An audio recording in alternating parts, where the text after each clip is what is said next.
There are many benefits to using Linkies for all of your weaving applications. First, you're going to be able to provide a quick installation with maximum coverage. You're also going to be able to provide a stable base row. What that means is that there's not going to be any slippage. So if you've ever had a braided installation that slipped out over time, you'll know what I'm talking about. Lastly, you're going to be able to control the tension at every single link in the process.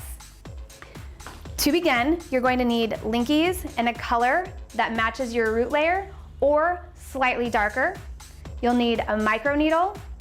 You'll need closers, a weaving needle and thread, and of course your extension hair. To begin, you're going to thread your rings onto your needle.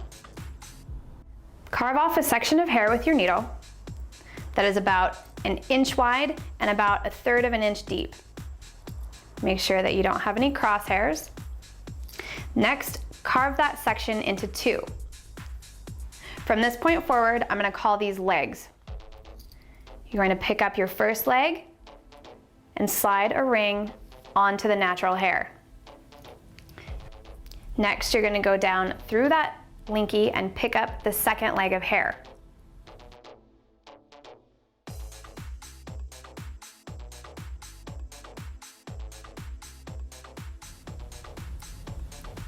You're going to pull that so that it creates an X. By holding the 2 legs out, then adjusting the tension. Make sure that it have a little bit of movement so that it's not super tight to the scalp, and we're going to flatten that into place.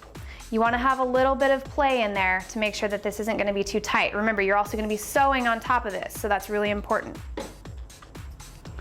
Okay, you're going to take over the neighboring section.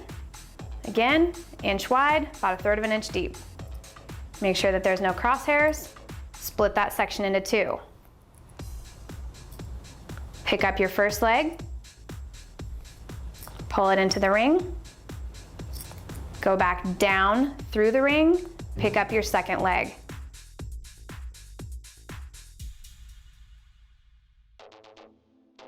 Hold the legs away from the center, adjust the tension with your closer, and close. Continue this until you've created your entire base row. The next step is to create your linking row. Pick up the 2 legs, slide the link onto the first leg, go back down through the link, and pick up that second leg. Again, you're creating an X just like you did in the first row.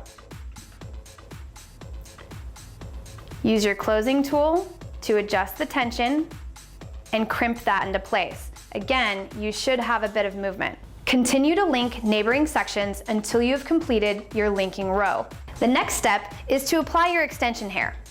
You're going to cut your weft so that it fits just beyond your base row. You're also going to add a coverage layer. That coverage layer needs to be slightly shorter than your main extension piece. To begin, lock these rows together with your weaving thread.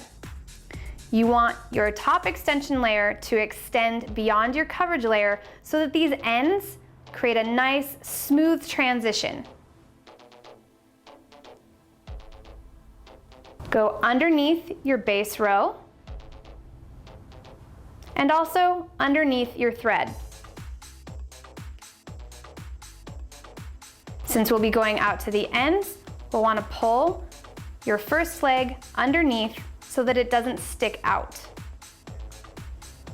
Start at the interior, work your way out towards the ends, then work your way back towards the interior of your weft.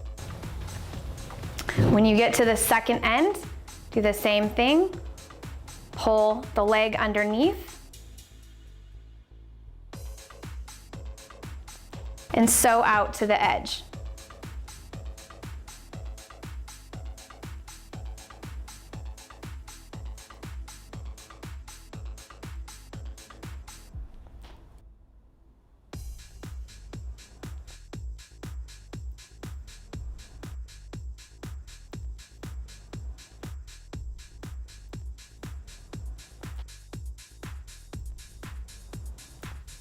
Sew until your edge is secured, and then do a couple stitches back towards the interior.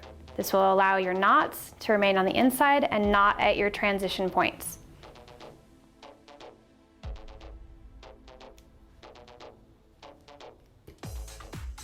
To tie off, first create one simple knot, then with your needle, go underneath the weft and pull one of the legs of thread around.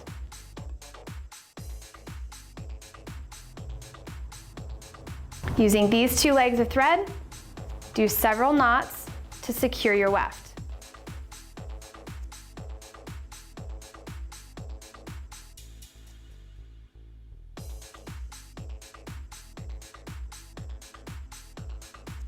Clip away any remaining thread.